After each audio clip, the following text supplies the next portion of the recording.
Hey everyone, welcome back to the channel. Today, I'm gonna show you how to fix Chatgpt not working. So first, log in to your Chatgpt. Then, if you see your page not working, all you have to do is go to the bottom and refresh.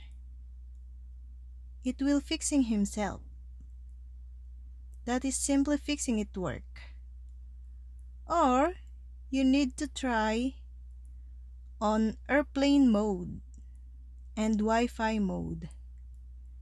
Then put you back off the airplane mode and Wi-Fi mode.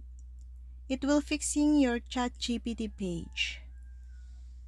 The second option, all you have to do, you need the other device. You may log in your account. Then you will wait for a few minutes. That's all. Thank you for watching. See you again.